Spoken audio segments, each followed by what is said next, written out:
This is Grant Harrison from the Waterboyz here with Tyler Newsome. Tyler, what about the water? Now that's some high quality H2O right there.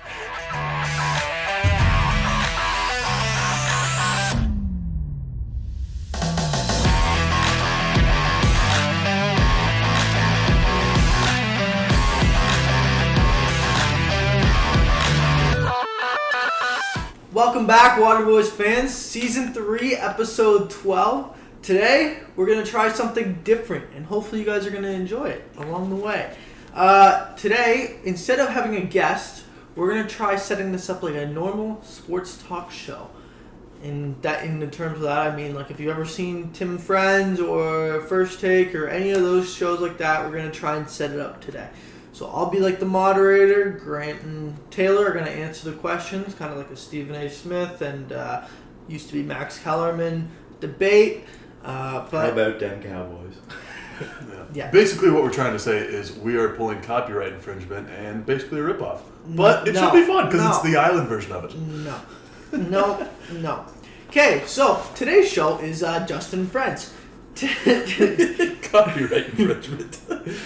I mean, probably. Justin and pals. But the first topic of the debate, guys, in all seriousness, is the World Cup. And my first question, the first question that we have today is, did Canada meet expectations for this World Cup, being the first time that they've been on the pitch in 36 years? Oh, yes. Stage? They met expectations in that I had no expectations, and they met them. I didn't expect them to do well, and they aren't doing spectacular. So okay, well, I mean that's fair, but why do you think you had no expectations for this team? No offense, but it's North American soccer. I mean, I didn't have any expectations for the U.S. either. For them to draw England, that's spectacular. But soccer in the U.S. and Canada is just not as big. There's a World Cup of hockey. Yeah, but it's becoming bigger and a lot. It's becoming bigger, and it's not just going like slowly. It's becoming bigger quickly in Canada. Canada shouldn't look at how they're doing. They should look at how they made it there and build on that. Because that's the accomplishment. I think they've exceeded expectations, to be honest. I think they far surpassed, and that's saying something even with a loss. They dominated the world number 2. Yes, they lost that game, but that should have been a win. Belgium's not a true number 2. Belgium sucks. Right now, yes, but when you look at it, they were the world number 2 going into this. They dominate the world number 2. They come onto the stage and dominate a country that's been big at the World Cup for many, many, many tournaments. They dominated. They had many chances to score. Davies with the missed penalty. Buchanan couldn't get the ball on net to save his life, apparently, that whole game. But then Croatia was kind of a rude awakening. Yes. I think, like Grant said, they had no expectations going into this. First World Cup in 36 years. So that's amazing to begin with. And then not only that, but they qualified in just dramatic fashion. They ran that entire CONCACAF group.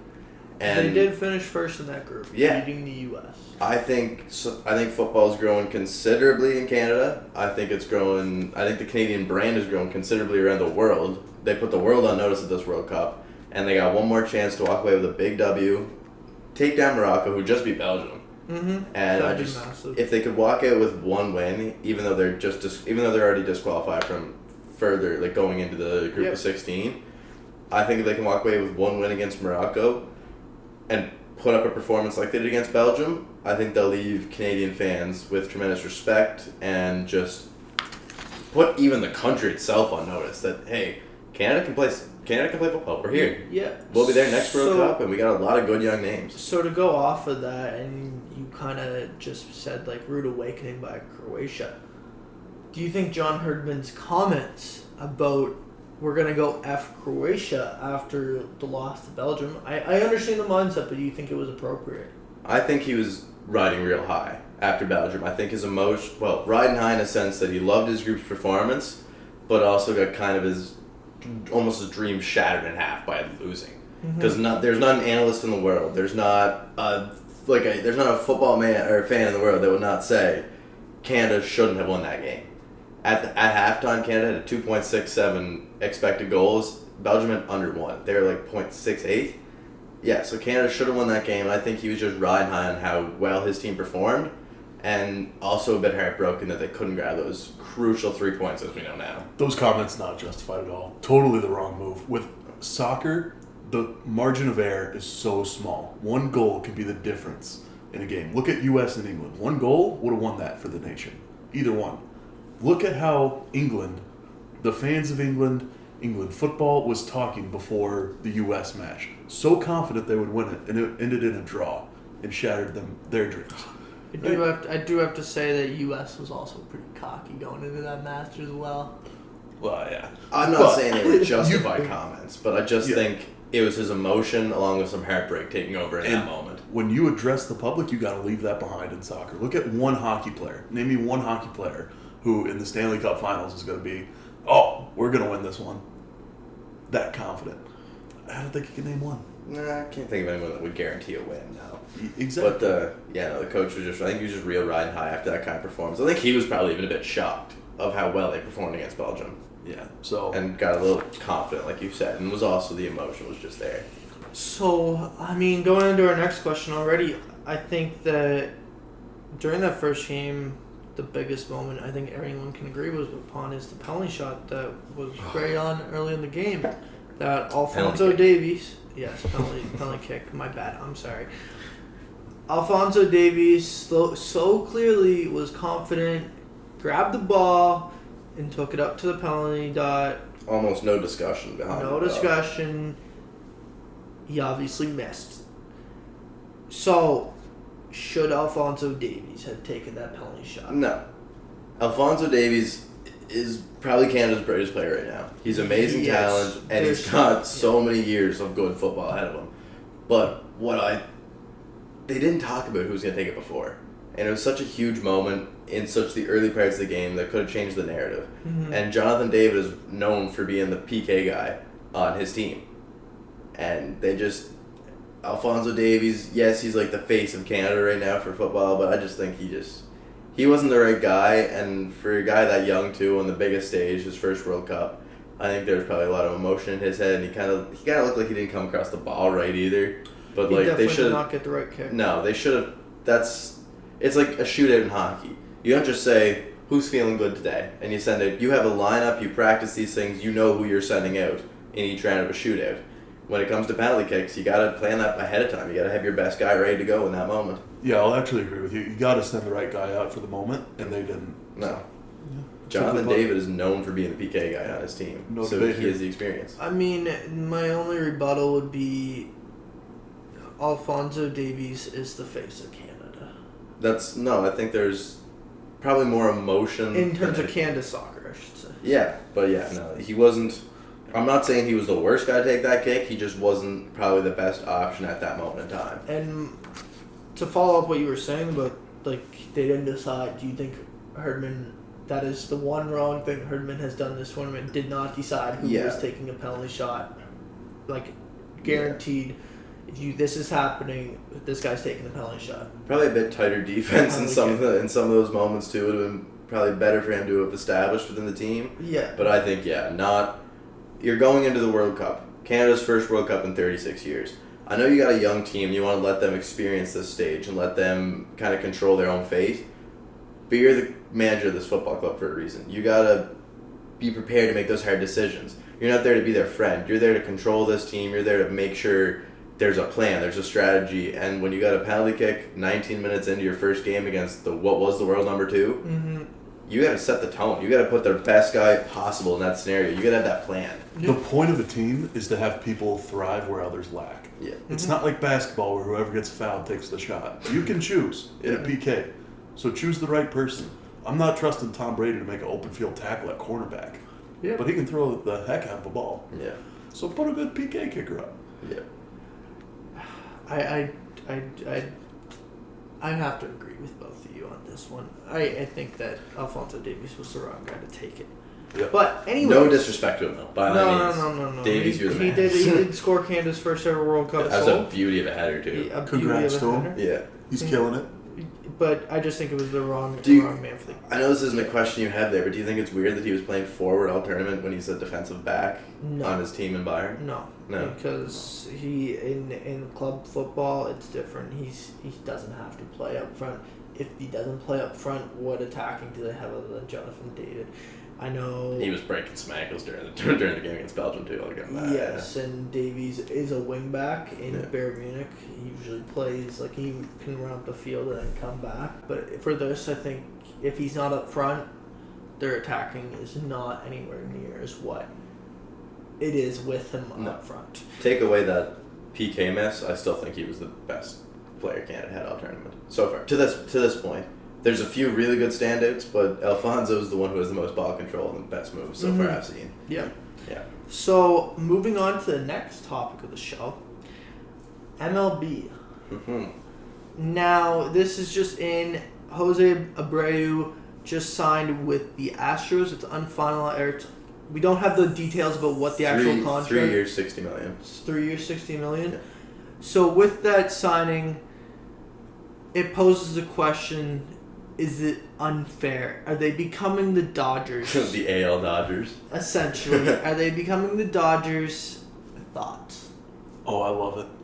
You love it. I love powerhouses in baseball. It's the only sport where there's no salary cap, and it's true best team stays the best. Who's got the Until richest some owners? underdog knocks them off. I love it. Call me wrong here, but a team that's great should be able to stay great. And not have to readjust because $1 million. Because the market's unfair. So competitive balance doesn't matter to you? There is balance, though. The Astros lose games during the season. There was a chance they were going to get knocked off by the Phillies. There leaves room for error. Look at Oakland back in 2004. Moneyball. Of course, you had to reference that. Yes. If you're gonna play smart. And that's what teams gotta do. I'm not the hugest of fans, but I still think I think it's a good signing for Jose Abreu, and I think it's going to be a good signing for the Astros. You had to slip that one in there, didn't you? What? You started out by saying Dodgers. I caught that. Good one. Yeah. But no, I was surprised to see him leave the White Sox. The White Sox thing never panned out for anybody. They were supposed to be a powerhouse too, and it just never worked out. But I was surprised when I first saw it. I figured they were going to go back after Gurriel, keep him around, and they're not denying that they're still going to try and pursue him. But that sign of Jose Abreu was an upgrade. Former MVP, $20 million season deal for 3 years, and It's not that bad, actually. No, I think the Astros are just stating that, hey, we might have just won our second World Series in 5 seasons, but we're not going anywhere. And here's the other side of it. What if Jose bites it and Houston just dropped $60 million of their budget? What budget? They don't have a budget. Well, every place has a budget. It doesn't matter how much money you have and are able It to just depends on how much your owners want to put into the team. So Exactly. I think that this signing just, if anyone thought the Astros were gonna go or fall off, They were. I think they were never gonna fall off. They're the powerhouse of the AL. Yeah, like the they're gonna stay Yankees, there. they're gonna be that team from now on. But does Verlander stay or go? Verlander Resign, or is he leaving for the NL Dodgers? Verlander stays.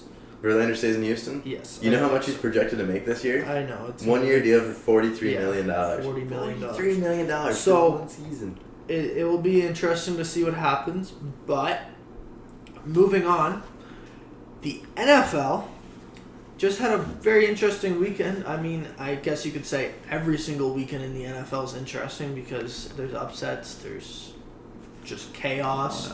But in today's episode of Chaos, things look to be getting hot, heated, and tensions seem to be boiling over in Denver. Mike Purcell. Sorry, my bad. Purcell had a very interesting altercation with Russell Wilson on the sidelines Sunday in the loss to Carolina. Voices were raised. what are your comments on the altercation that took place? I'm fully on Mike Purcell's side. This has been not even close to the year I was expecting out of the Denver Broncos. As a fan or as just a fan of the NFL. They made a move to finally move on from Drew Lock, and I don't think the Broncos would be any different if they had Drew Lock at QB, which is sad to say considering they have Russell Wilson at QB. Yeah. But I think the Denver defense, no matter how you look at Denver, like you said the other week, they'd be 8-1 if they could score 18 points a game? No, they'd actually be 9-1. They'd be 9-1 if they could score 18 points a game. 18 points a game is nothing major in the NFL nowadays. It's nothing to see a 40-point game from some teams. But now they'd be 9-2 because Carolina. Yeah, but you're looking at 9-2. If you could score 18 points in a game, 18 points in an NFL game, you're almost at 10 wins already. Instead of 3-8. Yeah, Are you 3-8 kidding? right now. Are you kidding me? 18. If you would have told me that at the start of the year, I would have been like, man, we'll be 10-0 right now. But 18 points and they can't even get more than 3 wins. Mike Purcell has every right to look at his supposed to be MVP caliber quarterback and say, what in the bleep are you doing, man? You have 2 great wide receivers, 3 with KJ Hamler there. You had a great running back. You can't change injuries. But come on, Russell. Where's Danger Us? Where's the guy we sent, 2 first-round picks, a second-round pick, our best tight end, and Drew Lock to Seattle for?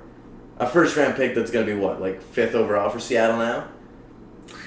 Seattle team that's 6-5. Yeah, no. Mike Purcell has every right. Denver's had one of the best defenses in the league this year, and they've got nothing to show for their efforts.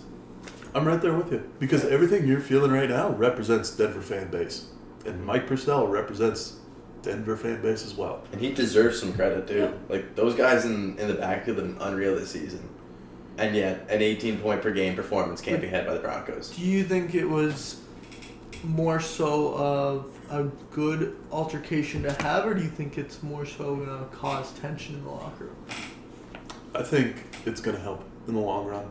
Because sometimes in sports, you just need to look at your teammate and tell them they are playing horribly. It helps. If I make a mistake... Do you think it brings them closer together? Yes. Look at any fight you've had with someone close to you. At the end of it, you're either further apart or closer together. And there's no in between. And there's no further apart the Broncos can get right now. That is a fair point. And that's going to be my next point. Is you're 3-8.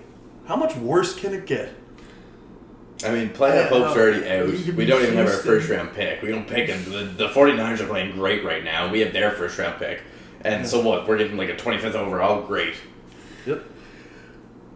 I think both you guys have interesting comments on that discussion. Have fun in Miami, Bradley Chubb. Ugh. We have to move on to the next comment, or next question of the show. After yesterday's performance by Mike White of the New York Jets, who are now 7-4, do you think Zach Wilson is done for the rest of the season? But let me just refer this before you guys get into your debate. Mike White threw 22 of 38 passes, threw for 315 yards and 3 touchdowns and 0 interceptions in yesterday's 31-10 win over the Chicago Bears. Justin Fields didn't play, right? Yes, he did not play. Yeah. But he bangs moms. No, see, that's the thing, right? Is Zach Wilson is going to be New York Jets version of Baker Mayfield in Cleveland, right? Jacoby Brissett is better. What about Johnny Manziel? Manziel's nameless right now. Johnny. At least Baker's still somewhat relevant.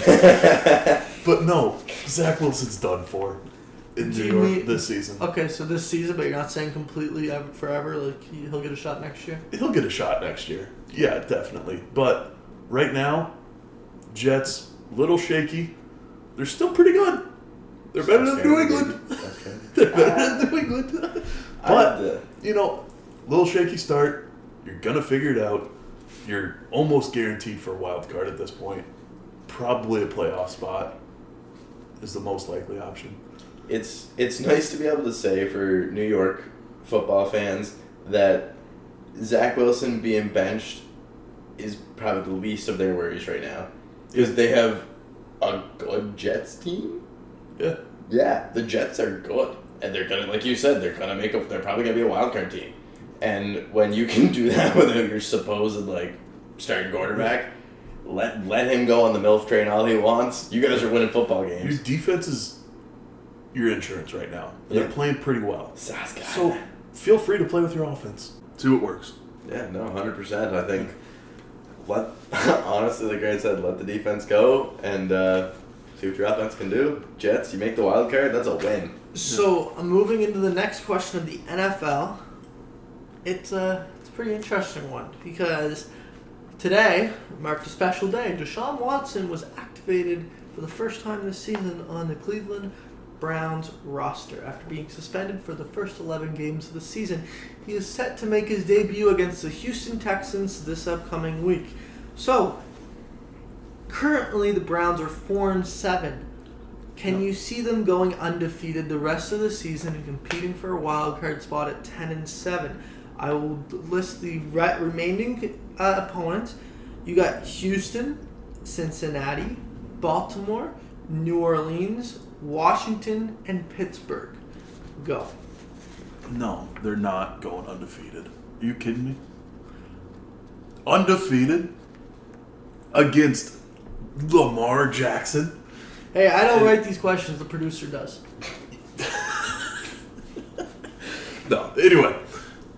Deshaun Watson is going to be rustier than a bolt underneath a 05 Chevy after the winter. All right? This is going to be ugly football for Cleveland right now. Keep Jacoby Brissett in. Really? I don't like Deshaun Watson at all, but I think Cleveland could potentially go undefeated. The only game I'm concerned about would be Cincinnati. I think they can beat Lamar Jackson. I don't think he's going to be... I think he's been practicing. He looked good before he was suspended, and I think he's got better wide receivers than Baker Mayfield had last year. So, and he's had better wide receivers than he's ever had in Houston. So I think he could for 100% go. Cincinnati would be a challenge, I think, but I think he could take down Baltimore and the rest of those teams. I mean, yeah, I could really pose the question, do you think he's going to come out... Obviously, Grant thinks he's going to come out rusty and underperform, but do you think he's going to come out and perform immediately like he was before he got traded or before he got suspended? I think the Texans are the perfect welcome game. It's a team he's going to want to beat. It's a team that's not going to pose as much of a threat as like the Bengals or the Ravens would going into his week one. Mm-hmm. Houston's a nice, like, easy training wheels, ease him back into the season. And he's going to be high on emotion wanting to beat the Texans. That's a very fair point. Yeah, that's going to be a preseason game. I'm not going to lie. He's going to beat Houston, but he'd be lucky to break 500. I personally, I agree with those comments. I think that... I'd say 5-1 or 6-0. It's a training wheel game, and I think 5-1 or 6-0. Cincinnati, I think Lamar Jackson is just... The Ravens are so fluky. Cincinnati is... like flowing in the right direction right now. Yeah. So that's probably their toughest game on the schedule. Yeah. The last NFL question I have right now for this week show is the NFC East is all in the playoffs right now. They are Philly's 10-1, New York's 8-3. The Jets are 7-4, I do believe, or 8-3, 7-4. Yeah, 7-4. And the Washington Commanders are 7-5, making them. The Washington Commanders are in the playoffs. Yes, they are in the 7th seed over the Seattle Seahawks right now at 6-5. So, will all 4 NFC East teams make the playoffs? No, Washington's gonna tank big time. Yeah, I don't know. Wild Chase card. Young's back. Wild card. Chase Young is back. Chase Young comes back next week. I think they're a first week exit if they make the playoffs. But with the way the NFL's going this season, hell, who am I to say the Washington Commanders aren't going to make a playoff push? Ron Rivera, take your team as far as Taylor Heineke will take you. Taylor Heineke, yeah. Chase Young back. Commanders country. Let's ride. No, they're not going to tank. Sorry, they're not going to make it. They're going to tank because Tom Brady's going to pull it out of his arse. Right? You don't mean tank. You just mean like kind of just go average the rest of Be the Colts of last year. No, I mean tank. Because if you start like this, making the playoffs after last season, and then don't make the playoffs, you're tanking. Okay. Yeah. So they're gonna tank because Tom Brady's gonna pull it out of his arse. But San Fran's gonna hold out. No, I think Seattle's gonna get better too. Whoa. Tampa Bay is already in the playoffs. They're the division leader at 5-6. Atlanta's 5-7. And they're second place in the division. That division does not have a team above 500 right now. So technically, Tampa Bay is already in the playoffs right now. I think no, man. But if the rest of the NFC, So the teams Makes in the an hunt, impact. the team right behind Washington right now is the Seattle Seahawks at 6-5. yeah, I think Seattle's gonna get better. I think I don't dismiss that. I think Seattle's going to be a heavy playoff push. But I mean, the Commanders, their first NFL official season as the Commanders.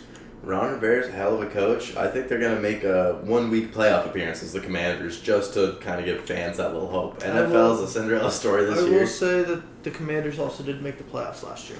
Yeah, but they were the no names. Yes. Yeah, so I think Commanders' inaugural season, I think they're going to make 1 week of playoff performance. Well, let's go on to the NHL, shall we?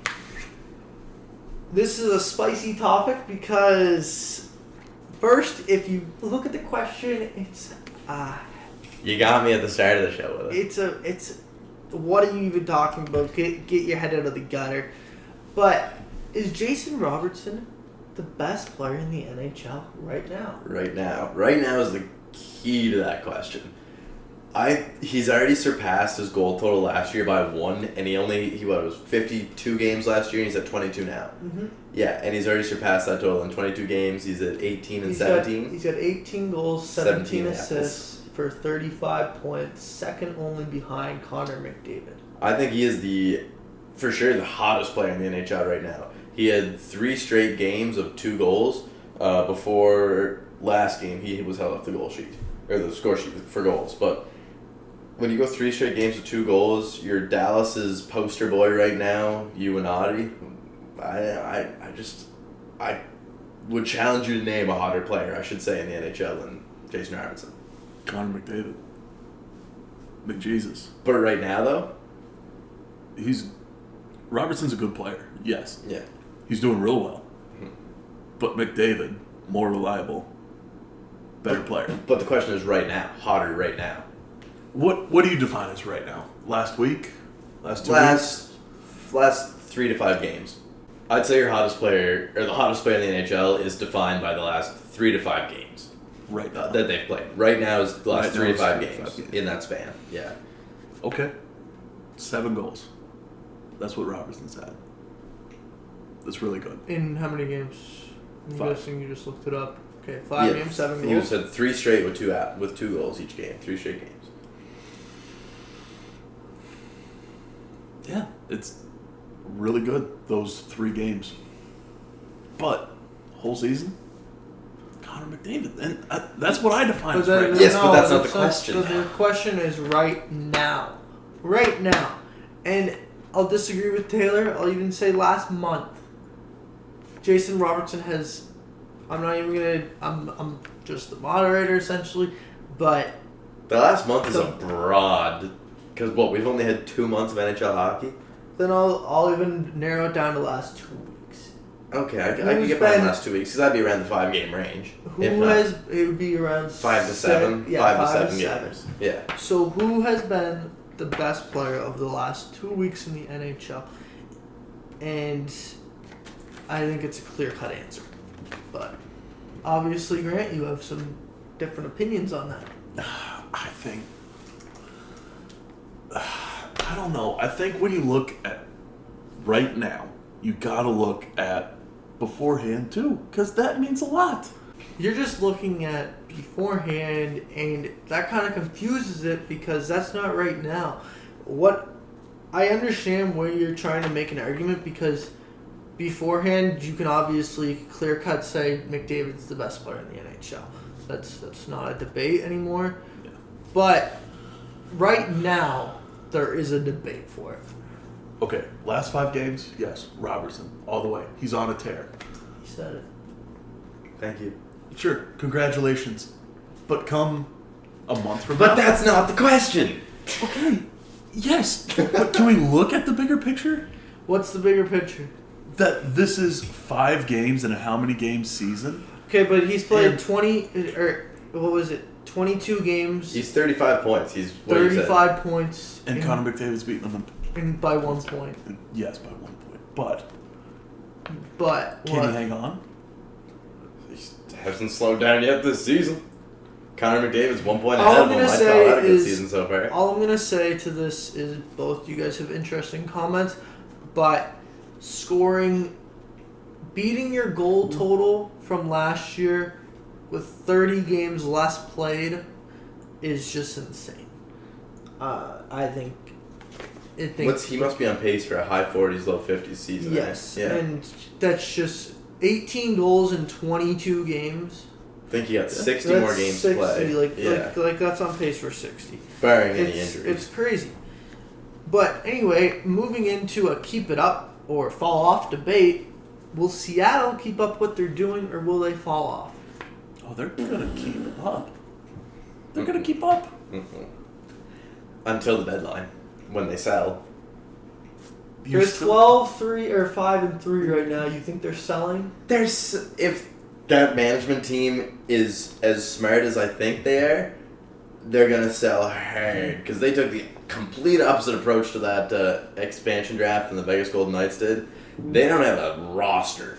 Even Yeah. if they sell all their picks, they don't have the roster to come into the Stanley Cup playoffs and make it past a first round. If they are smart in any means, they'll trade 3 to 4 players they can get some value for, get some more depth, get some more picks for future that they can leverage to build around Matty Beniers and eventually Shane Wright when he plays better in the NHL. I don't think And it's. develops. I have a different opinion on that because that's just a different topic for another day. The It's Shane good Wright- for the fan base to the see, Shane Wright, but No. your thoughts on Yeah. them being up? They're going to hang on because why are you going to sell if you're doing well? because why do you not sell and not get the value that you can get and then go into the playoffs if they make the playoffs and lose in the first round to a Vegas Golden Knights, to a Would that not Colorado mean? Avalanche? Would that not mean a lot to their fans to see them make the playoffs? I'm not I saying know they can't make the first- I know it's saying like you're saying like, and I would agree with it. They probably are exited out of the first round, but even a first round, But wouldn't the fans more appearance appreciate a for team them. that's going to be good for a lot of years instead of a team that's going to take longer to develop for not getting the capital and the draft assets and the prospects you could get for trading Jaden Schwartz, for trading possibly, well, you're not going to trade McCann, he just signed a long-term deal. I'm going to go back to what you just said. Burakovsky, for trading like guys you can get value for. I'm going to go back to what you just said. Vegas. Look at Vegas in their first year as an expansion team and how they went on a tear and surprised us all. They drafted insanely good, though, in that expansion draft. Yeah, so Seattle didn't do as well in the expansion draft, but now they're doing just as well as Vegas did in their first year. So in their second year too. yeah, and look at what Vegas did. They have hung a much on. deeper They prospect pool, hung though. on to their roster and they hung on to their standing. But Who? the Seattle Kraken have a much deeper prospect pool, and they are not even. They don't have the roster that Vegas had when they went to the finals their inaugural season. I would agree with that, but if they're winning, why break it up? Exactly. If yes, we're also a piece away from the trade deadline, but I think you just got to look at the bigger picture. You're not going to sell everything you have because yes, you can still make it the first round even if you trade like 1 or 2 big pieces. But their big pieces are probably second, maybe third line guys on a Stanley Cup qualifying team. So you trade away those guys who have big value for your club that other clubs are going to want to make the run that they need to, and then you bring in draft capital or prospects out of a pool of a Stanley Cup contender that will build around probably the rookie of the year, Matty Beniers, and Shane Wright when he develops. If it ain't broke, don't fix it. Let the locker room gel a little bit. Get the team rolling, even more than they are now, and you'll be great. My only comment to this is Seattle is probably thinking about that. I'm not Seattle's gonna the lie. West version of Ottawa right now. But if you're in your second season, you want to attract fans immediately. They're already in love Is with not making a playoff appearance not important. They're kind of like the Cape Breton Eagles right now. The Cape Breton Eagles just need to make one round of playoff appearance to at least give their fans something to cheer about because they haven't been in the playoffs in a while. Seattle's the same way. You make one round of playoffs, you get put out. Hey, at least Seattle now has a taste of playoff hockey. But I think they can still do that and sell off one or two, maybe even three of their pieces that they have and bring in younger, That'd be interesting. more prospect pool guys. They can still prove it and sell at the same time. They're going to make a move, but they're not going to make too many. Okay, so we have to Locker room's move gonna be on different. to the next topic. Boston is 18-3, Jersey is 18-4, and Vegas is 16-6-1. Which out of these three teams are most likely to lift the Stanley Cup at the end of the season? In pasta we trust. Boston, man. They're looking good. And they're looking better than they have in previous years. I'm thinking it's them. As much as I hate to say it, because the Vegas Golden Knights are my Cowboys for Stephen A. Smith, I think Vegas is probably, out of those three teams, Vegas has the deepest roster. As we know, they love to sell whatever the heck they can, so they're going to sell whatever the heck they can at the deadline to bring in, not an Eichel kind of guy, but like whatever they can get their hands on, it's going to improve their roster. Their goaltending tandem's playing much better than anyone expected. Eichel's hot, Stone's great. I think Vegas is the team that's going to, if out of those three I had to pick one, Vegas is going to be raising the Stanley Cup at the end of the year. We'll say that Vegas has made some pretty substantial deadline day moves. Mark Stone. They like to roll the dice in the lottery, that's for sure. They're gamblers in Vegas. You know when you're driving around in Mario Kart and you see those big cannonball things that are attached to chains and they're just hanging around and then suddenly they just bite you? Yeah. That's Boston. They're just hanging around the last 2 No or 3 idea seasons. where that was going at first, but I like it, though. good. It's called Grantism. You gotta hang around for a bit. Like and subscribe. No. They're coming to bite right now. This is their time. This is 18-3. Tim Thomas era Boston right now. They're looking good. They're looking hot. They have the best tandem in the league. Yeah. Jeremy Swayman, really. Best tandem, right? Yes. Best tandem, better than Vegas' tandem right now, Logan Thompson and yes. hopefully Yes. I'm blanking so hard right now. Logan, who's their other? I can't. Aiden Hill. I'm not Yes. looking to bet on the tandem. I'm looking to bet on the team, and I'm betting on Boston. I think they got the only leadership and they have the veteran presence. The only Veteran presence. tandem, But, I guess you could say, is Bobrovsky and Knight. oh my God! What? Well, Knights. Both of them are. Do you know what Sergei Bobrovsky's numbers are right now? I know, but He has looked like the worst free agent He's a signing he's in a the backup. last 5 years. Yeah, get it. But he's backup and Carter and Spencer. Yes, Knight's but the Sergei starter. Bobrovsky is a backup with a below 900 save percentage, and I you think shouldn't that's have a started good this. stat for a Dan? You're stats man over here. I shouldn't have started this. No, but if you look at what Florida has done in the past 2 years. They're in the playoffs right now. Okay, we're looking right now. Bob has, 4 wins and 12 appearances? Yes. With Florida in front of him? Yes, I get it. Below, what's his save percentage? 886? Over But 3 goals Florida, against? Florida did make a stupid trade over the offseason. So, What? Oh, yeah. No, Calgary came out way ahead. Sorry. Yeah, I love Calgary had a, wow, great deal for Calgary. Although Mackenzie Weeks underperforming right now. so moving on to the last subject of the show, the QMJHL. And, I mean, we haven't spoken about this much on the show recently, but we're getting close to Christmas now, which means the favorites are starting to pull ahead. Deadline deals are coming in. And who are the favorites right now in terms of your guys' eyes? Remparts, easily and by far. You got the richest organization in the Q. You got Patty Waz, your head coach. They were really good last year, and they weren't even going for it. Well, weren't even officially all in going for it, and they were incredibly good last year. This year, they're 21. They're 21-3 and 0-1, I believe. 21-3, 0-1. Yeah, there. That is insane. They're miles out of the rest of the Eastern Conference. Best team in the Q. I just think if you think you've seen a team buy hard already in the Mooseheads, just wait until the window opens up on December 18th and the Remparts are able to start wheeling and dealing.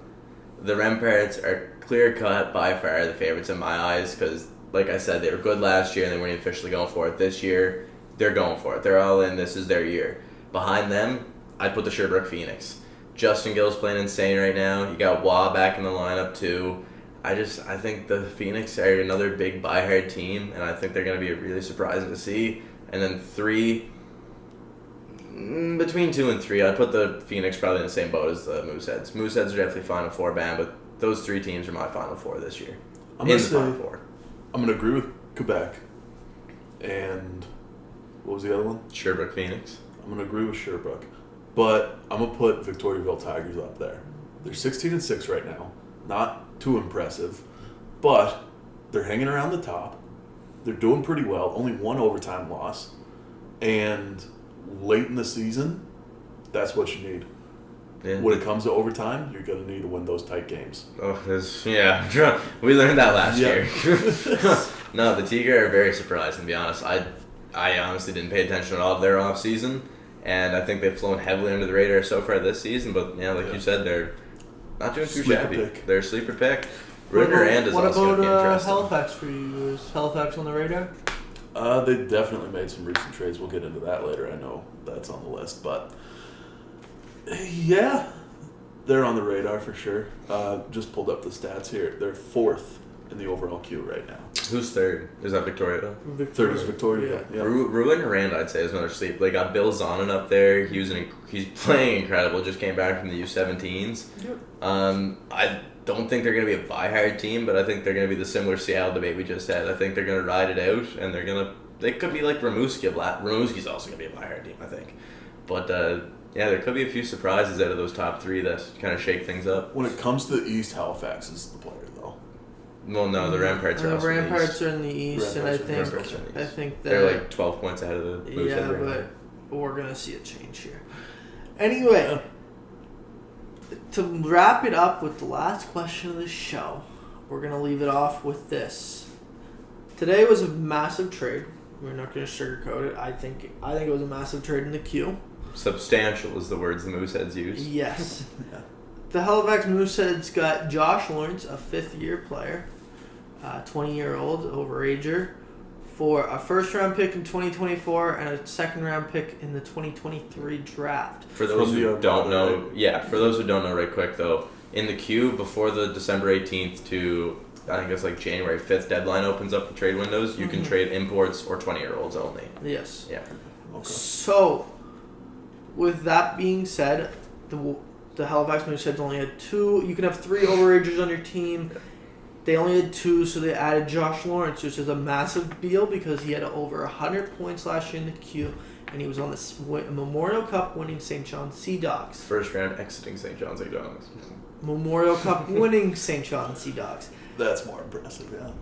But the question now is this enough for Halifax to be in with Quebec, or are they done making moves, or are they gonna make a lot of moves in the future? I think this is the biggest move you'll see Halifax make to the deadline. Giving up a first and a second round pick in the queue is something that is a sell hard move, because the queue is you get a 2-year window usually to be really good, and this is Halifax's almost 1-year window. Because Dumais is debatable to come back. LaRue is probably not coming back. Then you got 3 other guys in their blue line that have been picked up. Biasca, who knows if he'll be back. Mm-hmm. But I think this is a big win now season for Halifax. I think they've got a lot of work to do to compete with Quebec and Sherbrooke. But I could definitely see them coming after a few Maritime players. I could see them going up and trying to make a few more impactful deals, but not as impactful as Josh Lawrence. I don't think it's going to be enough for him. No. To win the whole thing? No, it's not going to be enough. And I will say you're giving a guy who had over 100 points in the queue last year.